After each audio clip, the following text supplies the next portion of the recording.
Probably the worst I've ever seen Amy lose her.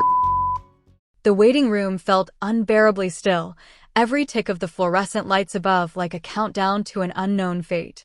Amy's shoulders shook violently as her sobs tore through her chest, her voice cracking under the weight of grief so intense that hospital staff whispered among themselves about whether a counselor might be necessary. Every word she uttered, every plea for her brother to survive, seemed to hang in the sterile air like fragile glass, trembling with the intensity of her despair. Her body convulsed as she sank lower into the chair, her hands clutching her chest as if she could physically hold the pieces of her heart together. Each inhalation was a ragged gasp, each exhalation a prayer that Chris would find the strength to pull through. Brittany's grief was a storm of a different sort. While Amy's anguish was vocal and continuous, Brittany's came in jagged, unpredictable waves, rising and crashing with tidal force. She refused to leave the doors of the intensive care unit, standing with her hands clasped tightly together as though her silent prayers alone could tether Chris to life. When her knees finally gave way, she sank into the cold, sterile hallway, crying so violently that her body shook with every sob. Family members reached toward her, gentle and concerned, trying to lift her upright, but she pushed them away, shaking her head violently, tears streaming down her cheeks. "Don't tell me to calm down," she screamed, her voice a raw, jagged edge cutting through the quiet urgency of the hospital corridor. "The love of my life is in there, and I don't know if he's coming back to me." The room seemed to contract around her cries, as if the walls themselves absorbed the weight of despair. She fell to her knees again, hands still pressed together, whispering fervent, fragmented prayers, her eyes glazed with a mixture of fear, love, and desperation. Each word she muttered, "Chris, please fight. Please don't leave me," echoed with the kind of pain that froze. The news hit the Slayton family like a physical blow, the kind of blow that steals the breath and leaves the chest tight with panic. Chris Combs, the sibling who had always been the steady anchor, the quiet strength behind Tammy and Amy, had suffered a massive stroke. In an instant, the foundation of the family's support system seemed to tremble, threatening to collapse entirely under the weight of fear, uncertainty, and grief. Brittany, who had always admired Chris's calm and rational presence, felt her chest tighten as the words stroke and emergency became a brutal reality. The room seemed to shrink, the walls closing in with a stifling sense of inevitability as she watched him struggle to remain upright, his right arm faltering, his speech slurring, the familiar clarity in his eyes dimming in a terrifying way. Amy's reaction was immediate and overwhelming. She had always shared a unique bond with Chris, one that went beyond words, beyond the public eye, and into the realm of unspoken understanding. The moment she understood the gravity of the situation, the tears came uncontrollably, as if her body could no longer contain the storm of panic, dread, and helplessness raging inside her. The sobs were raw, guttural, a sound that echoed the terror she felt at the thought of losing the brother who had always been a safe harbor in the storms of their lives. Friends who witnessed her breakdown said it was like watching someone grapple with an impossible weight, the kind that crushes the spirit even as it leaves the body moving mechanically, trapped in a cycle of shock and disbelief. Brittany, meanwhile, took immediate action, dialing 911 with shaking hands, her voice breaking, her words frantic, pleading for help.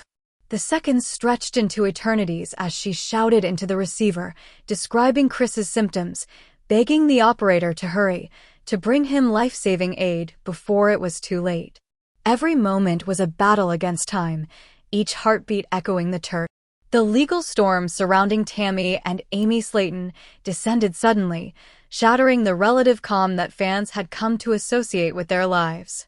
For years, viewers had followed the sisters through intimate struggles, triumphant moments, and deeply personal confessions, yet nothing in the history of the series could have prepared the audience for the magnitude of what was unfolding. The news that TLC, the very network that had broadcast their journeys to millions, had initiated a lawsuit against them sent ripples of shock and disbelief across the entertainment world.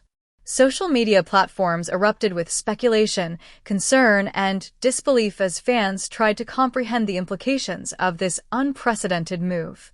For years, Tammy and Amy had been portrayed as emblematic figures, sisters bound not only by blood, but by shared experience, trials, and perseverance. The camera had captured their vulnerabilities, their confrontations with medical challenges, their moments of laughter and sorrow, and their complex, often difficult familial bonds. They were no longer merely reality television personalities. They were symbols of resilience, of humanity, of the messy, raw truth of living under constant scrutiny. The thought that their professional and personal lives could be thrown into jeopardy by a network they trusted was almost unbearable to those who had invested so much emotional energy in their story. Reports began surfacing of a growing tension behind the scenes, of disagreements that had escalated beyond simple creative disputes. Insiders claimed that TLC executives had grown increasingly frustrated with the unpredictability of the sisters, whose personal choices and on-camera decisions had, at times, disrupted filming schedules, delayed production, and created public relations challenges. What may have seemed like ordinary conflicts to casual viewers were, according to sources, compounded by financial stakes, contractual obligations, and the network's desire to maintain. Chris's final social media post became a haunting emblem of uncertainty. In late 2024, he shared a single image with a faint smile, sitting beside Brittany, the caption reading simply, "One step at a time." On the surface, it was innocent, almost mundane. Yet in retrospect, the post seemed like a cryptic signal, a subtle gesture hinting at private struggles that the world was not meant to fully comprehend. Fans dissected every pixel, every nuance of his expression, searching for hidden meaning, wondering if he had, in that moment, quietly reached out to the audience with a subliminal plea for understanding, for support, or perhaps for help. As the weeks passed, Chris's absence became more pronounced. His name, once frequently mentioned in family updates and show episodes, vanished entirely. Instagram went dark, Twitter posts ceased, and the casual banter fans had grown accustomed to evaporated into silence. The abrupt cessation of communication created a void, a gnawing emptiness that heightened concern and intensified speculation. Reddit forums and TikTok investigations became digital sanctuaries for the anxious, a place where fragmented images and edited clips were pieced together into intricate theories. Every smile, every pause, every glance was examined with painstaking detail. Chris's absence from family gatherings magnified the unease. The Slaytons were known for their exuberant celebrations, Christmas parties, birthdays, holiday dinners, moments usually brimming with warmth, chaos, and humor. Yet in photographs from December 2024 and early 2025, Chris was nowhere to be seen.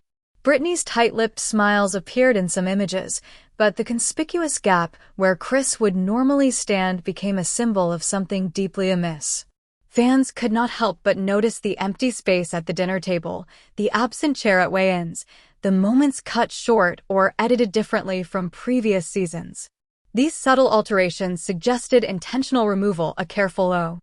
Chris Combs had always been the quiet anchor in the Slayton household, a presence that balanced the chaos that often swirled around his sisters, Tammy and Amy. While reality television thrived on drama, arguments, and spectacle, Chris represented something rare: stability. Fans of 1,000-Pound Sisters had long admired him not for flamboyance or exaggeration, but for his honesty, his humor, and the way he consistently tried to guide his family toward better choices. Yet, in 2025, everything changed. Chris disappeared suddenly, leaving both viewers and family members in shock. The calm center of the Slayton storm was gone, and no explanation accompanied his absence. His disappearance was first noted in the earliest episodes of the season. Initially, fans assumed it was a scheduling conflict or a personal hiatus. But as the episodes progressed, the reality became undeniable. Chris was gone. He was absent not only from the show but from social media entirely. Instagram posts ceased, photos vanished, and even casual updates to fans were non-existent. A void appeared where once there had been laughter, advice, and gentle teasing. The void felt heavy, almost tangible. The silence was broken only by Brittany, Chris's wife, whose anguished cry, "Something terrible happened," reverberated across social media. Fans watched the clip repeatedly, analyzing the tone, the pauses, the raw emotion in her voice. That single exclamation created a ripple effect. Facebook fan groups buzzed with anxiety, Reddit threads overflowed with theories, and TikTok users created videos speculating on the mystery. The community of viewers suddenly transformed into amateur detectives, desperately trying to piece together what could have happened to the man they had grown to trust and admire. Chris's role in the family had always been multifaceted. He was the mediator in conflicts between Tammy and Amy, the voice of reason during emotional outbursts, and the protector who often shielded his sisters from. Amy any jab pali dafa apni situation ka sosha, to usay lekin nahi rehna, the kachizian itni door tak pahunch chuki hain. Uski dimag main barh wo sal gum rahi thay jo as tlc kasath kazare thay. Har muskurahat har ansu, har mushkil ka lama uski yad main tazada. Wo samaj nahi pa rehti ka ek network jisa wo apna gar samjhane, uski sath isa sulukar sakta hai. Asn hamesha puri imandari esi kam kiya. Fans kalia hasna rona, kulkar bat karna koi azan bat nahi hodi. Lekin Amy any harbar apni dil esi sab kuch share kiya. Wo hamesha ya samajdi rahi ka uski transparency hai show ki jan hai. Magar parda ka piche jo ho raha the uska barosa hila dia. Wo barh yad kar rehti ka kaisas apni zindagi ka sab's personal lam camera ka samni gazare.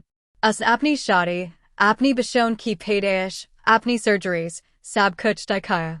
As kabi nahi sosha the ku ek din usay mazdori ku pays tak kaliya ladai karni padajai. As kabi nahi sosha the ku uski loyalty ka jawab tankid or disregard haga.